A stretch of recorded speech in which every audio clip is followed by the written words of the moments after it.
ശീകരണത്തിൻ്റെ സാക്ഷികളാക്കിയതിന് യേശുവപ്പനും അമ്മ മാതാവിനും കോടാനുകോടി നന്ദി. എറണാകുളം ജില്ലയിൽ മഞ്ഞുമ്മൽ നിന്ന് വരുന്നു. എൻ്റെ പേര് മിനി സതീഷ്. ഞാൻ ഉടമ്പടി എടുത്തത് 10/23 എനിക്ക് ഉടമ്പടി കറക്റ്റായിട്ട് പാലിക്കാനോ ഒന്നും സാധിച്ചില്ല. എൻ്റെ കാശുരൂപം വരെ നഷ്ടപ്പെട്ടു. അങ്ങനെ വീണ്ടും എൻ്റെ പരിശുദ്ധ അമ്മ എന്നെ ഇവിടെ എത്തിച്ചു. ഞാൻ വീണ്ടും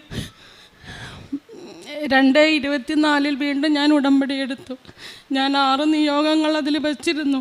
ആദ്യത്തെ നിയോഗം എൻ്റെ പരിശുദ്ധ അമ്മയുടെയും തിരുകുമാരൻ്റെയും കൃപയുണ്ടാകണം.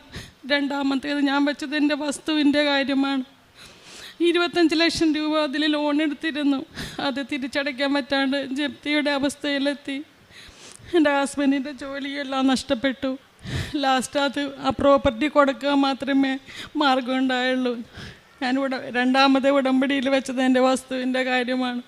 1 മാസമായിട്ടും അതിനൊരു നീക്ക് പോക്കാത്തതുകൊണ്ട് ഞാനിവിടെ വന്ന് ജോസഫ് അച്ഛനെ കണ്ടു. അച്ഛൻ എനിക്കൊരു കാശുരൂപം തരികയും ഉപ്പ് പറമ്പിൽ കൊണ്ടുപോയി തളിക്കാൻ പറയുകയും കാശുരൂപം സ്ഥാപിക്കാൻ പറയുകയും ചെയ്തു. അതനുസരിച്ച് ഒരാഴ്ച കഴിഞ്ഞപ്പോഴേക്കും 2 പേർ വരികയും അതിന് അഡ്വാൻസ് തന്ന് 6 മാസം കൊണ്ട് ആ പ്രോപ്പർട്ടി കച്ചവടമാക്കുകയും ചെയ്തു. അടുത്തത് ഞാൻ വെച്ചത് ചേച്ചിയുടെ കാര്യമാണ്. ചേച്ചിക്കും ഇതുപോലെ കടബാധ്യതകളെല്ലാം വന്ന് വീടും പറമ്പും നഷ്ടപ്പെടുന്ന ഒരവസ്ഥ വന്നപ്പോൾ അത് കൊടുക്കേ മാർഗം ഉണ്ടായിരുന്നുള്ളൂ. അത് ഞാൻ ഉടമ്പടിയിൽ വച്ചിരുന്നു. ഡിസംബർ 15 ഡേറ്റ് ഇട്ട് വെച്ചു. ഡിസംബർ 12 ആയപ്പോഴേക്കും അമ്മ മാതാവ് അത് പരിപൂർണമായി സാധിച്ചു തന്നു. ഇത്രയും അനുഗ്രഹങ്ങൾ തന്ന എൻ്റെ പരിശുദ്ധ അമ്മയ്ക്കും തിരുകുമാരനും കോടാനുകോടി നന്ദി. കാരുണ്യപ്രവൃത്തിയായിട്ട് ഞാൻ ചെയ്തത് പത്രങ്ങൾ ഞാൻ ഗവൺമെൻറ് ഹോസ്പിറ്റലിലും ഓട്ടോറിക്ഷ സ്റ്റാൻഡിലെല്ലാം കൊണ്ടുപോയി കൊടുക്കും.